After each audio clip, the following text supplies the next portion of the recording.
Hello folks, this is the second in my series of short videos talking about my experiences of growing up with undiagnosed autism, late diagnosed autism. In the first I talked a bit about my early childhood in school and the sense very early on after I started school of feeling marginalised, having difficulties with making friends and so on. And then I discussed the incident that kind of set the seal on it all. It was either some way into my first year, near the end of my first year at school, or in the second year, where the incident with the threes, where I got that ritual humiliation by the teacher, and it tended to underline the sense of exclusion that I felt from others. So I wanted to talk a little bit more about my childhood and also to go on a little bit about my youth, early youth, and then up into my 20s.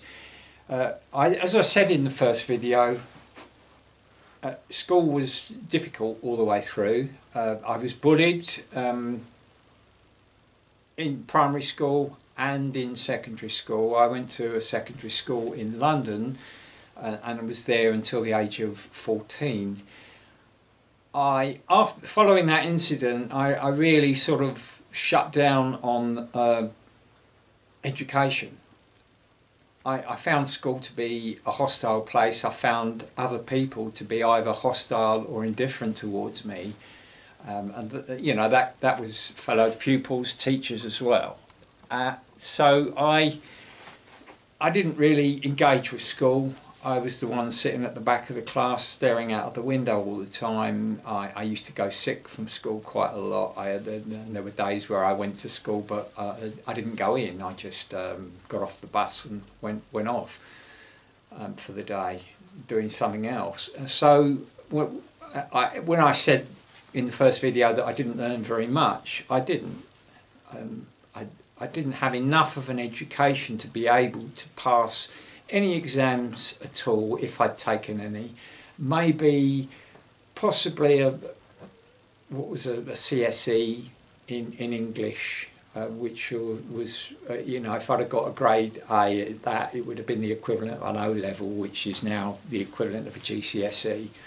I might have done that because I was very interested in English, and as I also said earlier, I could read, write, tell the time and count before I even started school. I didn't develop a great deal from there. When I was in my early teens, I took to enjoying my time, spending my time in my room with my imagination, writing, making things, books. I used to make things out of cardboard. I'd get old cardboard boxes and build models of them, models of houses and that kind of thing. I used to like inventing games. We were living in London at the time on a council estate. Mum and Dad were a bit concerned that I didn't really seem to want to go out and make friends. They tried to encourage me to go to a youth club, which was at school just across the road. Eventually I did go, just for one evening. I didn't stay for very long, and my experience of that wasn't very encouraging. I went there and everybody knew everybody else, and they were all together in their little groups, laughing and giggling and chatting and casting odd glances to me, as the who's the stranger sort of thing. I would try to get involved with other people, but with some of the other people there, but generally it didn't work out. So I didn't go back. I wasn't interested in that sense. When I was 14, my father, who'd had a few problems with his nerves, living and working in London, and quite by chance got another job in Devon as a farm labourer. So we up sticks from London and moved all the way to Devon, and we were living in this very small isolated village, which for me was like heaven. It was just removing me from all of those things that I didn't really like and didn't, you know, the inner city life. And the isolation was wonderful. I had my own room at last, because my brother stayed in London. I had my own room at the top of the cottage that we had, and it became my haven, my space.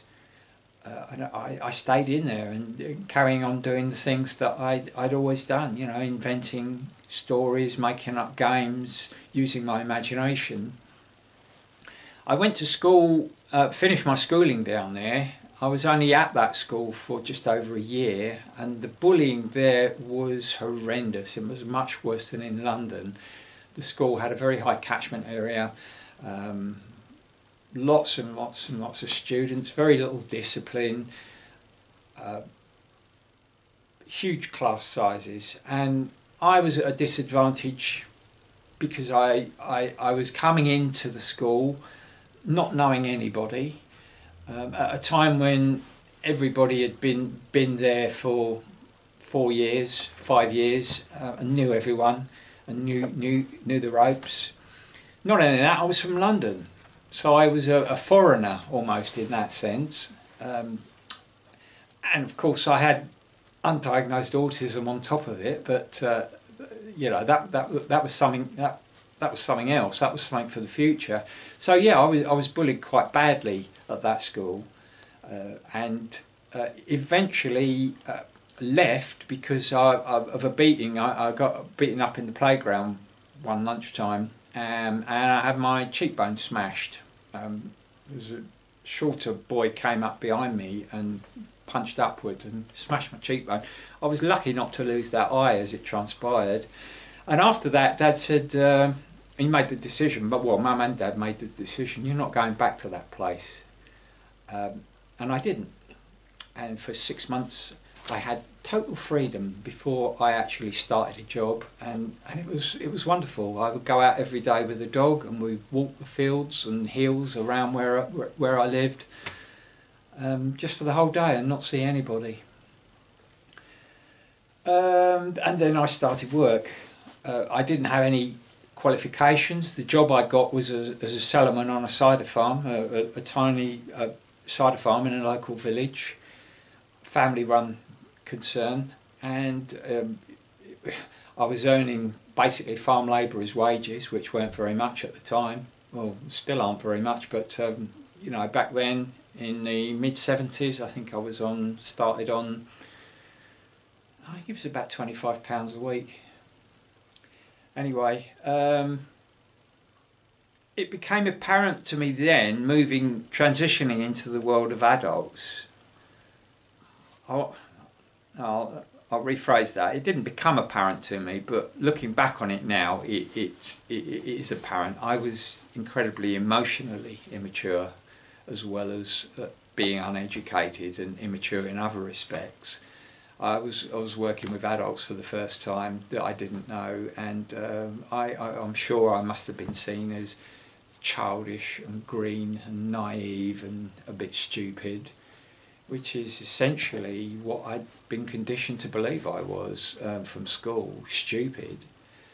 Although I, as I mentioned in the first video, I had this feeling that there was something in my head. I didn't feel that I was stupid.